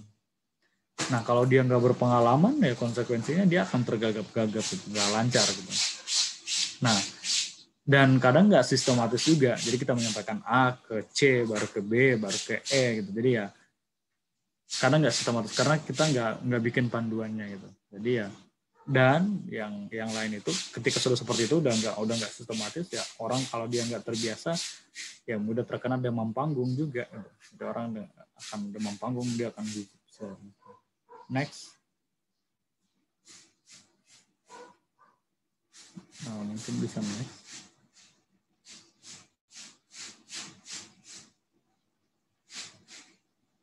Halo.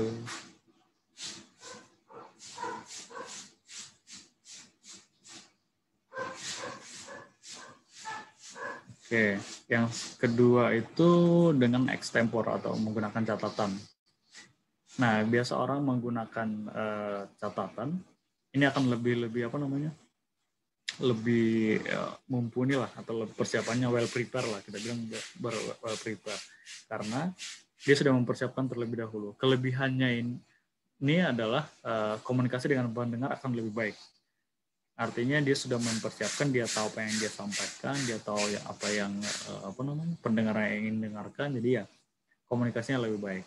Nah pesan dan materi itu dapat diubah sesuai kebutuhan karena dia sudah mempersiapkan terlebih dahulu. Jadi contoh nih si audiens, contoh seperti kalian tadi, contohnya adalah ini yang saya sampaikan dulu. Awalnya saya pikir ini presentasi hanya untuk fakultas hukum, tapi ketika saya mengetahui pesertanya bukan cuma dari fakultas hukum, artinya akhirnya saya mengubah lagi materinya, jadi ini bisa dipakai in general, nggak cuma untuk fakultas hukum saja.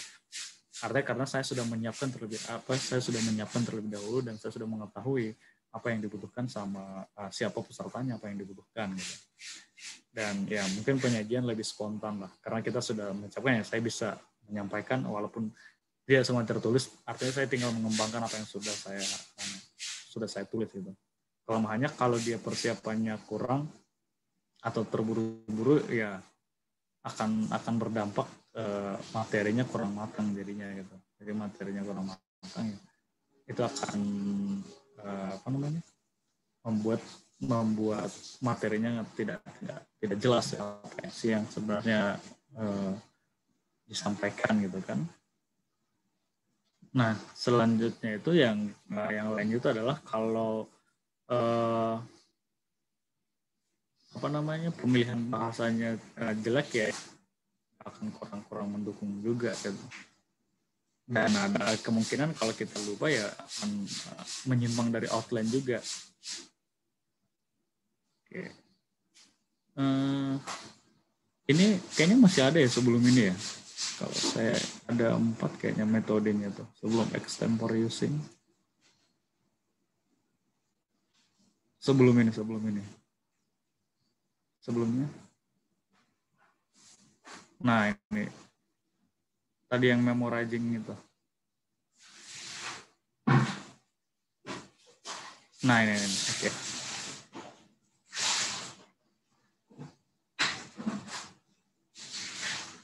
Sorry. Habis impromptu itu saya ingat manuskrip ya. Manuskrip dulu. Oke. Nah, thank you.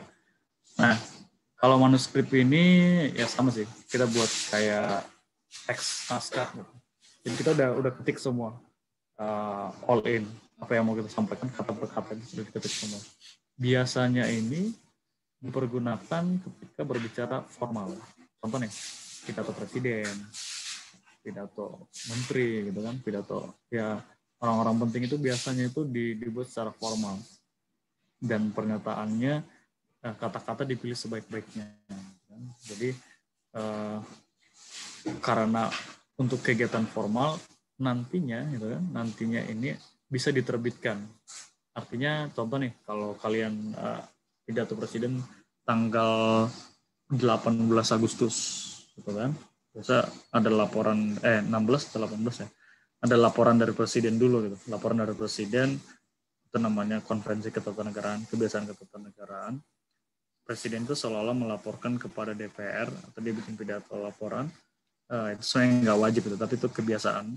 Dia melaporkan dan dia sudah menyampaikan ABCD. Itu biasa udah diketik semua tuh secara baik, jelas gitu.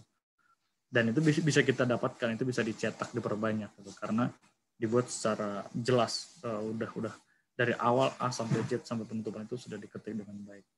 Biasa menteri atau pejabat-pejabat penting ketika dia berbicara dalam acara-acara resmi juga biasa metodenya metode manuskrip gitu. Karena ya jangan sampai ketika yang berbicara orang penting kita menyampaikan sesuatu yang kontroversial, ya akibatnya sangat-sangat berisiko, apalagi yang menyampaikan pejabat negara gitu, orang yang punya kedudukan gitu. Jadi ya itulah pentingnya metode manuskrip. Kelemahannya ya interaksi jadi kurang karena kan dia cuma baca teks doang gitu.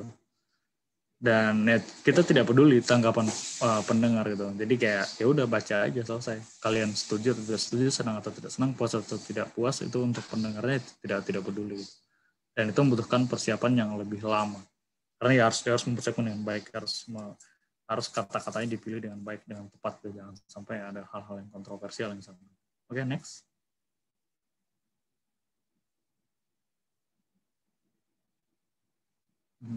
Next.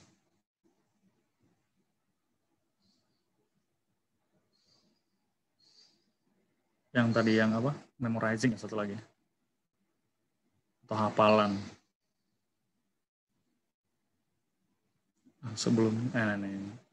Belum sebelumnya memorizer.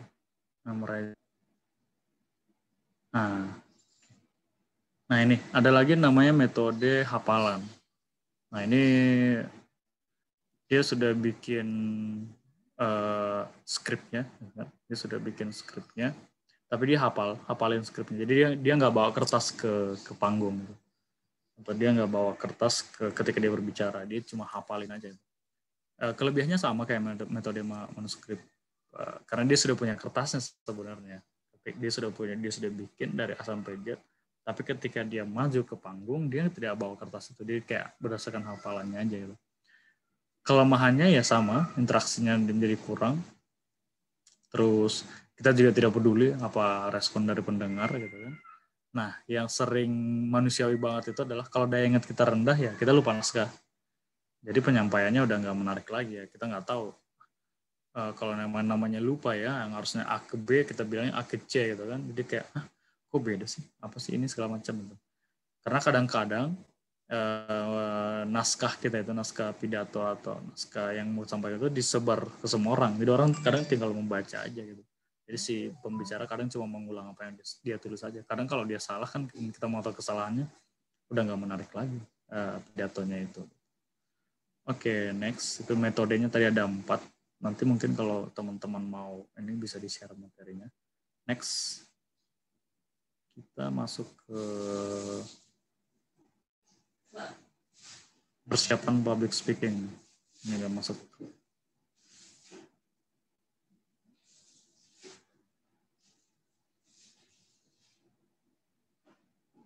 Ini udah ganti belum ya di layar? Di layar saya belum ganti.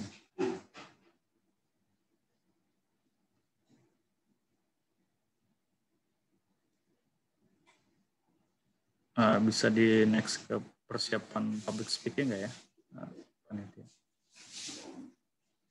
Oke. Nah, ketika kita ingin berbicara depan publik nih ya, misalkan kita akan menyampaikan sesuatu depan publik, atau mungkin orang akan nggak tahu nih, kalian mungkin nanti ya harapan saya sih mudah-mudahan dari antara kalian itu ada yang jadi lulusan terbaik dan kalian harus menyampaikan pidato di depan teman-teman satu angkatan kalian atau di depan fakultas atau depan universitas gitu. Jadi ya ini mudah-mudahan ini cukup berguna. Jadi ya kalian harus manifestasikan dulu aja, mudah-mudahan sih salah satu dari antara kalian jadi lulusan terbaik dan punya kesempatan untuk berbicara, mengimplementasikan apa yang kita bahas pada malam hari ini. Jadi ya berguna gitu. Atau kalian mungkin nanti diberikan kesempatan untuk menyampaikan sesuatu juga di event-event apapun itu, dan ini bisa dipakai nih apa yang kita bahas malam ini. Nah, apa sih persiapan yang paling penting gitu? Ini persiapan untuk pribadi kita yang penting itu ketika kita akan mengadakan atau melakukan aktivitas public speaking. Yang pertama itu pasti mental. Kita harus mempersiapkan mental kita sebaik mungkin, harus relax gitu kan. Jadi biasa kalau gugup pasti disuruh ketika mau berbicara tapi gugup, tarik napas dulu. Tarik napas sebentar, terus ya baru kita mulai berbicara. Atau menggerakkan badan sedikit gitu kan. Jadi kayak kadang menurut aku ya bikin gerakan yang bisa melemaskan lah, tapi yang nggak harus senam juga atau pemanasan juga olahraga, tapi ya bisa membuat kita lebih rileks lah. Terus berdirinya harus tegap gitu. Apalagi kan biasa orang kan untuk menyampaikan sesuatu dia kasih panggung tuh. Kasih panggung, bukan kayak berdebat ya. Kalau berdebat kan 3/3 gitu kan. Kalau dia public speaking atau berbicara di halayak umum kan biasa dia sendiri nih. Dia yang jadi senternya dia.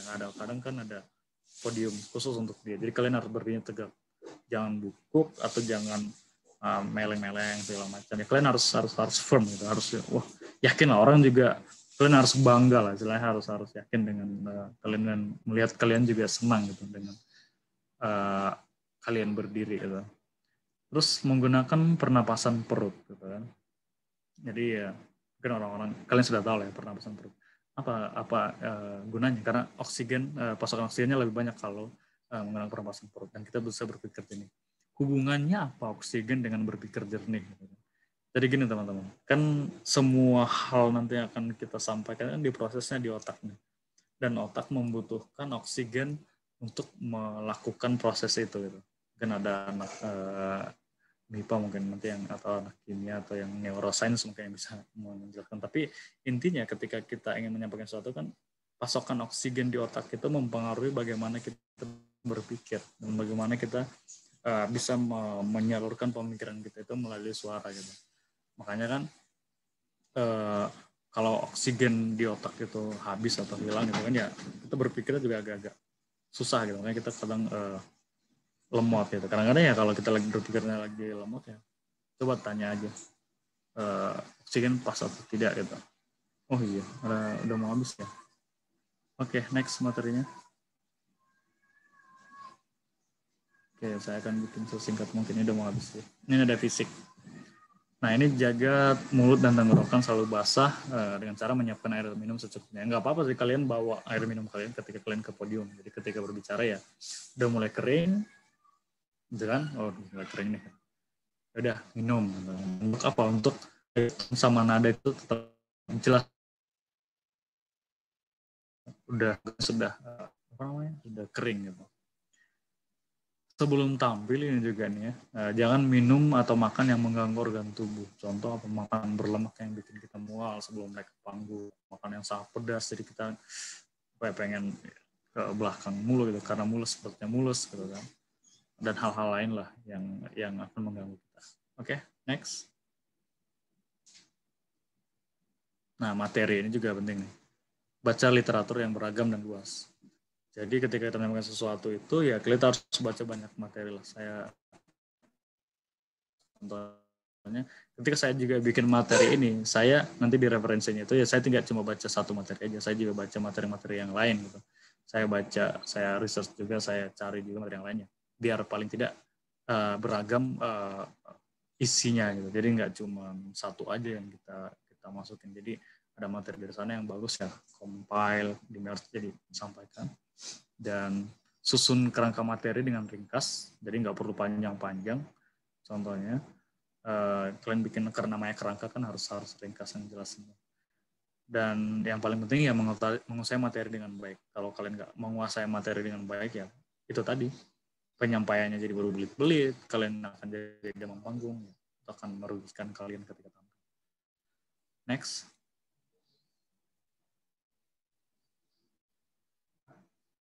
Selanjutnya, interaksi dengan audiens. Ini interaksi dengan audiens. Saya lebih senang apa ya? Kalau saya itu lebih senang bertemu langsung sih, atau berbicara langsung di depan mic. Jadi nggak dengan metode Zoom seperti atau metode yang online lah. Lebih senang, lebih dapat feel-nya ketika kita berbicara langsung dengan orang. Jadi kita bisa berinteraksi dan dibahas. Jadi ya dapat merasakan feel-nya itu. Tapi ya dimanapun kalian berada, cobalah kalian ini hal yang penting kalian lakukan. Coba berinteraksi dengan audiens. Contoh bisa dilakukan dengan pertanyaan, atau joke, atau humor, atau kisah, atau pernyataan retoris ya. Tergantung kalian menguasai yang mana, atau tergantung kalian nyamannya yang mana membangun interaksi dengan audiens kalian.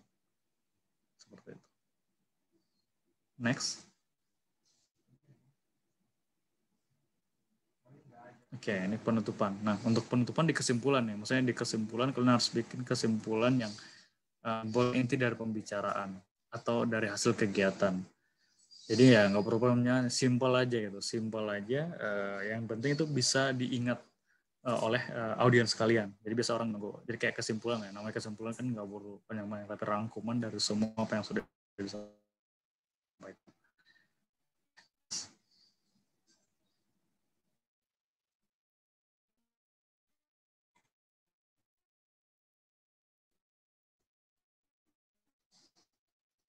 Udah selesai.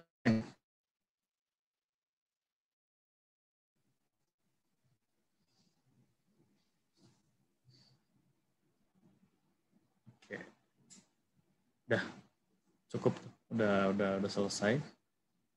Setelah penutupan, nah ini referensi udah selesai semua. Itu mungkin materinya yang bisa saya sampaikan. Saya kembalikan lagi ke moderator. Baik, terima kasih Bang Arif. Itu tadi teman-teman materi yang telah disampaikan Bang Arif berkaitan dengan debat, kemudian peningkatan prestasi, kemudian tips dan trik dalam kaitannya dengan public speaking. Nah, mungkin selama pemaparan Bang Arif tadi, ada teman-teman yang bertanya-tanya nih, atau muncul pertanyaan, kira-kira ini gimana ya, ini gimana ya. Silahkan bisa ditanyakan, saya buka sesi tanya-jawab. Apabila yang ada yang bertanya, silahkan bisa open mic atau raise hand, atau apabila terdapat kendala jaringan bisa diketikkan lewat kolom chat. Saya persilahkan.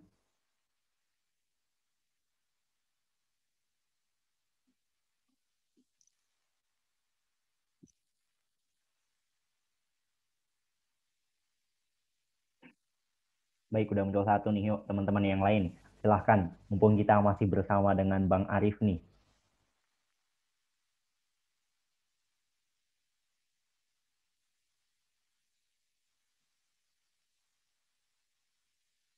Untuk Rizky Jasmine, apakah bisa on mic? Biar bisa bicara langsung nih sama Bang Arif, silahkan.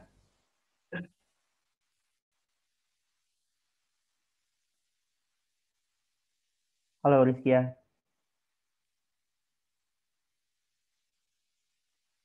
Oke, baik. Mungkin belum bisa on mic. Aku bacain pertanyaan dari Rizky Jasmine kepada Bang Arif. Bang, izin bertanya nih. Tadi disebutkan bahwa salah satu qualities of a good debater, salah satunya adalah berpikir cepat. Nah, menurut Bang Arif, kira-kira bagaimana sih Bang cara yang efektif untuk melatih berpikir secara cepat? Begitu Bang.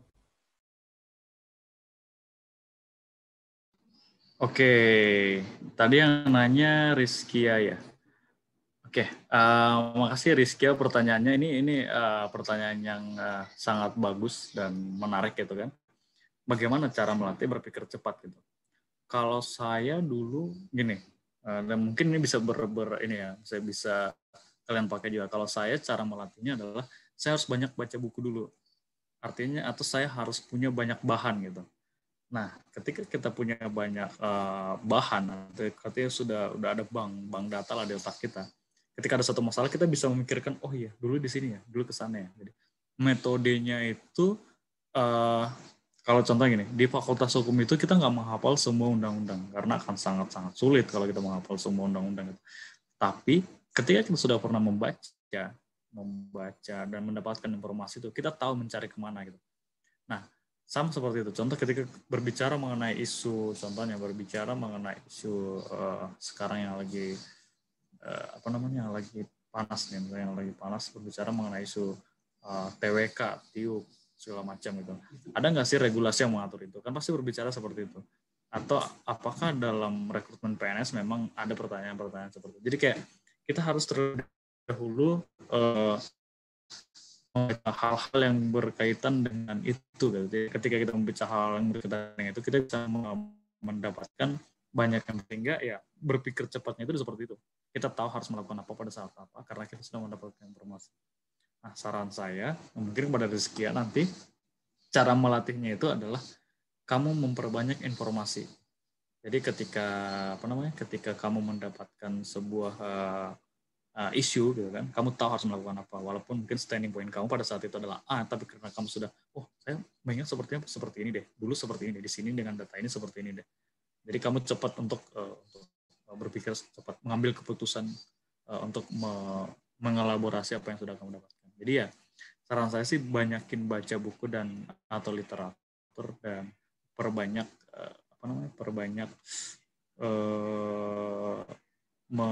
mengkritisi lah, maksudnya membuat mencoba untuk beralih melihat dari sudut pandang yang berbeda. Jadi jangan nggak cuma melihat sudut pandang aja. Itu mungkin untuk sekian. Baik, terima kasih Bang Arif jawabannya. Mungkin salah satu cara untuk meningkatkan ya Bang cara berpikir cepat, kita bisa melihat dari berbagai sudut pandang, kita bisa melatih diri kita dalam berbagai case gitu ya Bang. Iya, benar. Baik, terima kasih Rizky atas pertanyaannya yang sangat luar biasa. Silahkan bagi teman-teman lain yang ingin bertanya lagi nih, silahkan. Masih ada kesempatan, lagi ada waktu. Kita masih bersama Bang Arif di sini. Bagi yang bertanya bisa on mic, apabila berhalangan bisa via kolom chat ya.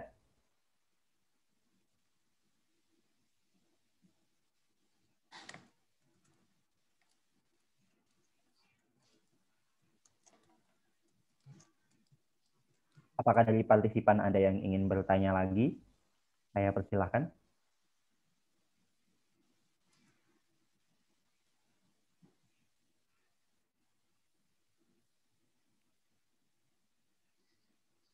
Baik Bang, mungkin selagi kita menunggu lagi, apabila terdapat partisipan yang ingin bertanya nih Bang, saya ingin menyampaikan pertanyaan yang sangat mewakilkan mahasiswa-mahasiswa nih Bang.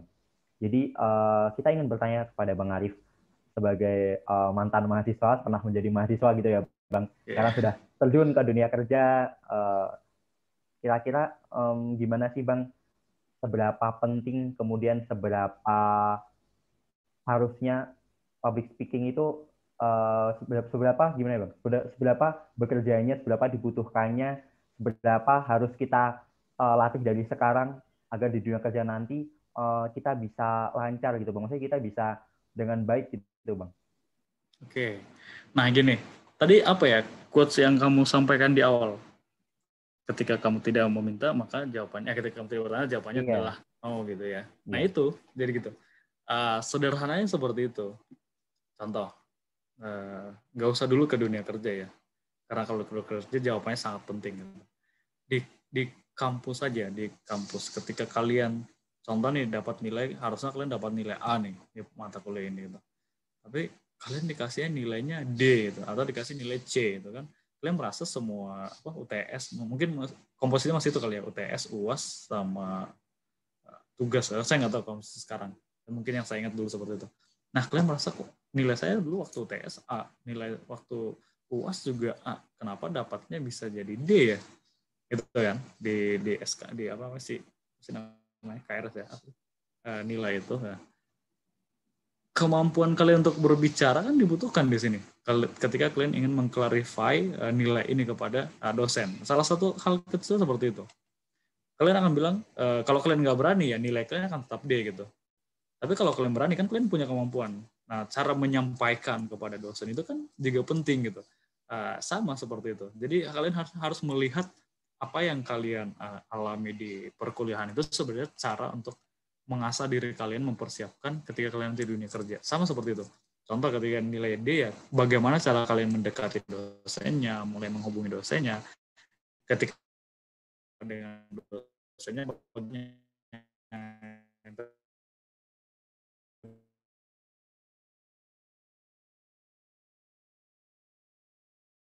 bagaimana pergunakan. Gitu. Bu, ini kok seperti ini sih, Pak? Kok seperti ini sih? Pak, saya boleh nggak berbicara? Jadi ada beberapa pendekatan tergantung kalian berbicara dengan siapa gitu. Nah, itulah pentingnya kemampuan berdebat tadi sama dengan kemampuan public speaking. Kalau kemampuan public speaking itu pentingnya, contohnya saya pernah seperti ini di dunia kerja ya. Ini untungnya waktu saya di kampus kan sering organisasi di KMKFA sama di UKM Debat, dan sering juga diberikan kesempatan untuk jadi ngomong di depan orang itu. Nah, pada suatu ketika itu saya baru banget masuk di kantor. Nah, di kantor itu per divisi biasanya setiap hari Jumat itu menyelenggarakan games lah atau acara ice breaking lah Jumat pagi gitu. Gantian per divisi. Nah, setiap divisi harus mengirimkan satu orang untuk memimpin sebuah ice breaking. Nah, ketika kalian dihadapkan di dunia kerja, itu lawan kalian, misalnya lawan bicara kalian itu kan bukan mahasiswa lagi dan yang nggak punya kepentingan apa-apa. Di situ kalau ke dunia kerja, sudah ada kepentingan bisnis, sudah ada kepentingan hal-hal lain lah yang untuk nama baik kalian di perusahaan itu. Ketika kalian gugup, kalian gugup atau tidak punya kemampuan public speaking, kalian nggak, belum mumpuni lah itu. Kalian akan dilihat orang, dinilai itu. Ada atasan kalian yang akan menilai, wah, ini nggak cocok nih, atau anak ini kayaknya nggak bagus nih dia untuk diajak bersosialisasi segala macam, dan itu ada penilaian di situ gitu. Nah, itu menurut saya pentingnya di situ. Dan untungnya pada saat itu saya bisa membawa suasana jadi lebih menarik gitu. Jadi kayak kita bisa menghidupkan suasana, kita bisa games yang berjalan dengan lancar. Dan mereka bilang, ternyata kamu ini juga asik juga ya kalau lagi mimpin games ya bisa bikin orang ketawa. Jadi kayak itu semacam komplimen yang menurut saya sih sebenarnya itu hal yang cukup sering, kalau nggak tahu ya kalau kalian berorganisasi. Kalau dulu zaman saya ya, misalnya kayak saya di KMKF, di UKM Debat kan dulu ada yang namanya makrab, nggak tahu kalau sekarang masih ada ya. Di kalian juga misalnya di fakultas kalian. Nah, di makrab itu kan kita sering bikin games, ice breaking gitu kan. Nah, terus kita juga sering bikin ya semacam ospek-ospek kecil-kecilan. Itu penting sebenarnya untuk melatih kalian gitu, mencairkan suasana. Itu makanya saya bilang, apa yang ada di kampus itu mungkin kelihatannya kayak apa sih kayak gitu, tapi itu penting di dunia kerja nantinya. Hal-hal kemampuan seperti itu sangat membantu kalian nanti untuk berinteraksi atau mendapatkan paling tidak komplimen dari orang-orang. Oh, ternyata anak ini bisa yang memimpin sesuatu ya. Itu panjang banget jawabannya, tapi intinya itulah gitu. Baik, jadi gitu ya Bang. Jadi mungkin kita di keluar, kita dipandang, kita dinilai dari cara kita berbicara, dari cara kita bersikap. Kemudian salah satu yang bisa melatih kita dalam agar public speaking lancar, salah satunya mungkin di organisasi, di masa kuliah. Kita manfaatkan sebesar-besarnya kesempatan kali ini agar di besok mungkin di dunia kerja kita bisa terjun ke masyarakat dengan baik gitu ya Bang. Ya. Ini mungkin sedikit tambahan ini. Di dunia kerja itu akan kalian temukan perbedaan yang sangat mendasar orang yang berorganisasi dan orang yang nggak berorganisasi. Itu sangat kelihatan banget. Ketika bersosialisasi juga sangat kelihatan banget. Jadi ya nggak ada salahnya sih kalian berorganisasi. Itu sangat-sangat membantu kalian untuk melatih interaksi kalian, gitu, melatih bagaimana cara bekerja sama, itu sangat-sangat penting. Ya, makanya pergunakan dengan sebaik mungkin ya. Berprestasi dan berorganisasi itu hal yang penting ketika kalian di perkuliahan. Bukan berarti ketika kita berorganisasi ya kita nggak bisa berprestasi di akademik kita, ya tetap bisa gitu. Itu kemampuan manajemen waktu kalian itu sangat penting itu ya, latihan lagi. Manfaatkan itu semua. Baik, kuncinya adalah memanfaatkan sebesar mungkin, kemudian berlatih ya Bang. Baik, mungkin ada teman-teman lain lagi yang ingin menyampaikan pertanyaannya, saya persilahkan.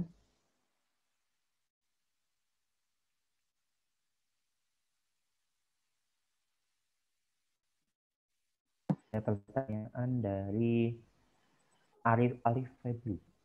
Mas Arif mau tanya, Mas, kalau kita berdebat apakah harus yang selevel dengan kita, apa bagaimana Mas contohnya debat dengan sekelas magister? Oke, Alif Febri. Oke, makasih pertanyaannya. Ini unik nih. Tapi gini, saya nggak ngerti, maksudnya ini, maaf ya.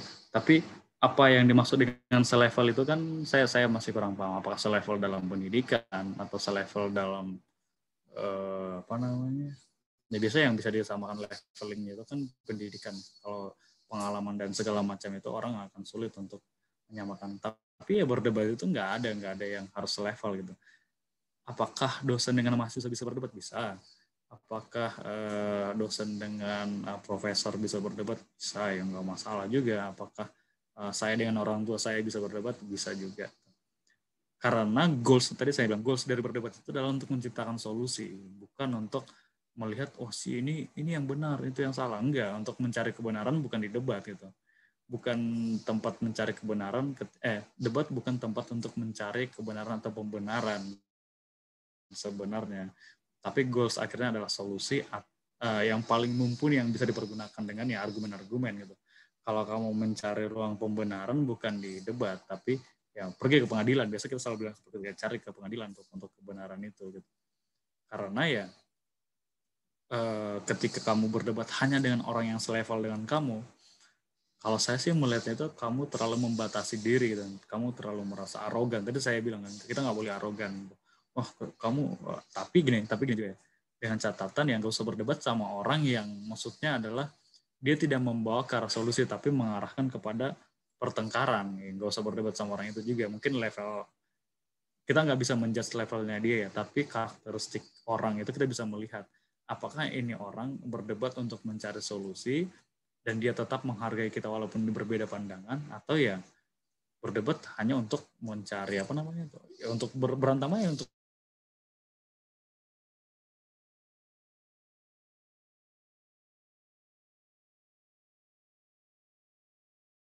kalian perhatikan. Jadi ya kalau ditanya apakah berdebat itu harus dengan levelnya apa dulu nih gitu.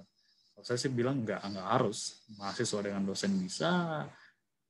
Berdebat itu kan tadi saya bilang tujuannya apa? Untuk mencari solusi, menyampaikan argumen dengan terstruktur, bukan bertengkar mukaling atau bukan debat kusir lah istilahnya. Jadi kalau ya itu sih, Alif kalau bisa sih kalau saya sarannya usahakan berdebat dengan orang yang lebih pintar darimu. Nah, kalau orang yang lebih pintar kamu ajak berdebat orang yang lebih pintar darimu, tapi jangan nantangin, jangan arogan nantangin, bukan. Tapi ketika kamu mengundang orang yang lebih pintar dari kamu untuk berdebat, kamu akan jadi pemenang. Dalam artian, kamu akan mendapatkan ilmu baru dari apa yang sudah dia miliki. Itu cara, saya juga sering kayak gitu. Saya selalu cari orang yang lebih pintar dari saya, dan saya undang untuk berbicara. Saya undang untuk berdiskusi. Karena apa? Saya mau nyuri ilmunya dia nih. Dia udah lebih duluan tahu dari saya, lebih banyak pengalamannya. Ya udah, tinggal saya korek lagi, saya pancing aja. Nah, tapi kamu harus jangan baper gitu, karena kadang kan dia melihat, wah ini anak nggak ngerti nih, dan kamu merasa, saya dianggap anak-anak nggak tahu apa-apa. Nah, disitulah pentingnya belajar itu. Kita harus merendahkan diri kita untuk, wah saya memang belum tahu apa-apa. Makanya saya, ketika kita berdebat dengan orang yang bijaksana, dia akan memberikan ilmu kepada kita. Tapi ketika kita berdebat dengan orang yang tujuannya untuk bertengkar, ya yang ada hanya permusuhan, dendam. Bukan seperti itu. Cari level benar, cari levelnya itu yang misalnya kayak lebih pintar dari kamu. Kamu akan dapat ilmu banyak ketika berdebat dengan mereka. Baik, terima kasih Bang Arif. Itu tadi kalau berdebat kita tidak harus level, tapi tentang bagaimana tujuan dari berdebat itu. Apakah kita dapat melakukan solusi, kemudian bagaimana kita dapat mencuri ilmu dari lawan berdebat kita ya Bang. Kemudian ini benar. Satu pertanyaan masuk, mungkin menjadi pertanyaan terakhir karena keterbatasan waktu dari Syahrul Habib Maulana. Bang mau tanya bagaimana cara mempertahankan argumen kalau sudah terpojok. Kira bagaimana nih Bang? Nah, ini jadi contohnya kamu udah terpojok banget nih. Saya nggak akan ngajarin kamu ngeles ya, itu tuh. Nggak kesatria lah. Nah, tadi kan saya bilang ketika kamu kalah dengan argumen kamu harus mengakui untuk saat ini ya oke gitu. Karena saya nggak punya data untuk menguatkan argumen saya. Tapi ketika kamu jangan merasa saya selalu bilang berdebat itu bukan masalah menang atau kalah atau siapa yang benar siapa yang salah, enggak. Tapi berbicara mengenai solusi gitu. Untuk saat ini mungkin solusi yang ditawarkan si lawan bicara kamu itu lebih kuat dan lebih dapat diterima karena dia punya data yang baik, karena dia punya penyampaian yang benar, disampaikan dengan cara yang benar, sehingga kamu rasa wah saya terpojok ya. Bukan terpojok sih sebenarnya, tapi pada saat itu opsi yang dia tawarkan itu lebih baik gitu daripada apa yang kamu tawarkan. Jadi ya cara mengatasinya itu ya persiapkan diri sebaik mungkin. Tadi yang sudah di materi itu kan sudah saya well prepare gitu. Kalau kamu tidak mau terpojok dalam tanda kutip ya well prepare. Saya selalu bilang itu dimanapun itu, mau di debat atau mau di di dunia kerja, sangat penting yang namanya well prepare. Kalau istilahnya naik tanpa persiapan, turun tanpa pujian. Jadi kalau kalian naik nggak ada persiapan apa-apa, ya turunnya itu nggak ada pujian gitu. Jadi ya maksudnya ketika selesai untuk melakukan aktivitas kalian itu ya kalian nggak dapat apa-apa, kalian nggak well prepare. Jadi saya nggak akan bilang pada saat situasi yang terpojok kalian harus berbicara apa, karena itu situasional gitu. Tapi yang jelas ketika kalian well prepare, ketika kalian sudah terpojok, kalian bisa melihat, oh saya terpojoknya di daerah ini.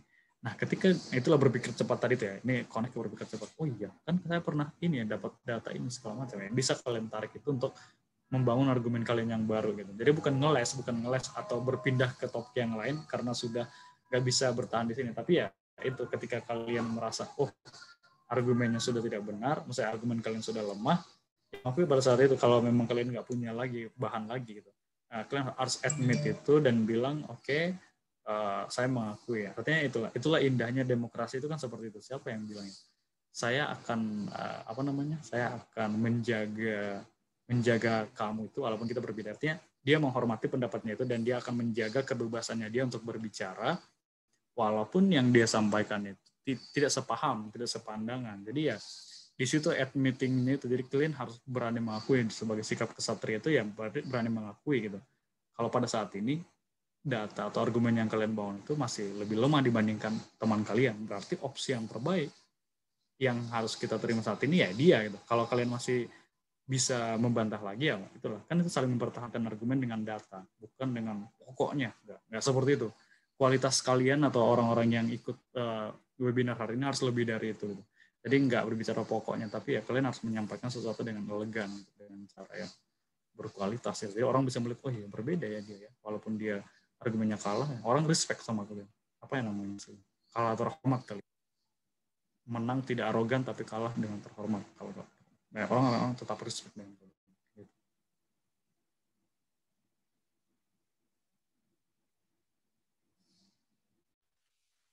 Baik, terima kasih banyak Bang Arif. Dengan ini saya akhiri sesi tanya jawab pada kesempatan malam hari ini.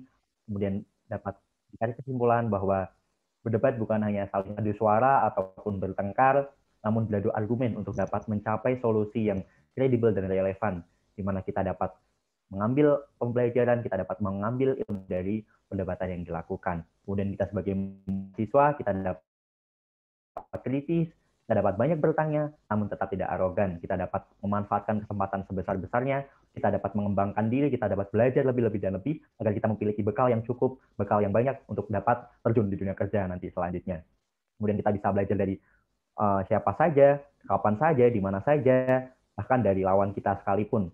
Karena untuk tujuannya pokoknya bagaimana kita dapat berkembang, bagaimana kita dapat mengembangkan internal kita sendiri. Kemudian yang terakhir yaitu menang tidak arogan, kalah dengan terhormat, gitu ya, Bang. Baik, terima kasih banyak kepada rekan-rekan sekalian yang telah hadir pada malam hari ini. Saya ucapkan terima kasih. Saya ucapkan terima kasih kepada Bang Arif telah bersedia sharing, berbagi ilmunya dengan kita pada malam hari ini di tengah kesibukan yang ada ya, Bang ya. Ya, terima kasih sama-sama, Adil. Baik, di akhir kita ada sesi dokumentasi sebentar bersama Bang Arif. Silakan teman-teman yang bisa menyalakan kamera.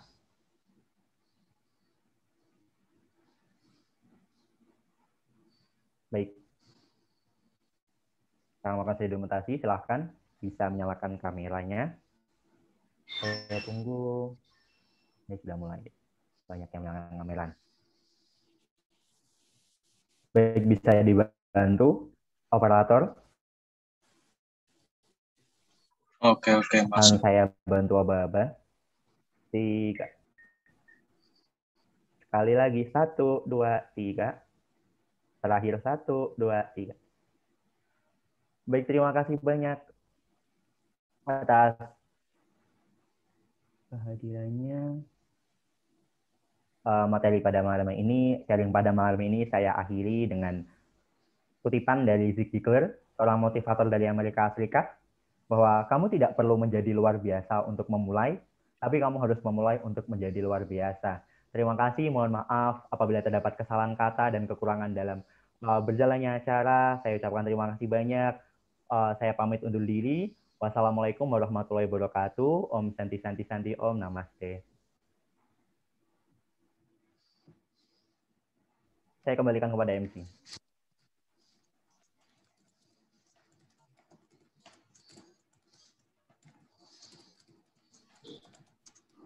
Baik, terima kasih atas bantuannya Kak Ajib yang sudah membantu berjalannya diskusi, juga Kak Arif yang sudah sharing pengalaman dan ilmunya. Semoga bermanfaat bagi kita semua. Alhamdulillah, tak terasa kita sudah sampai di penghujung acara. Semoga apa yang disampaikan dan kita diskusikan pada malam hari ini bermanfaat. Mohon maaf apabila ada salah kata yang kurang berkenan. Saya Aulia Nurhanisa selaku MC pamit.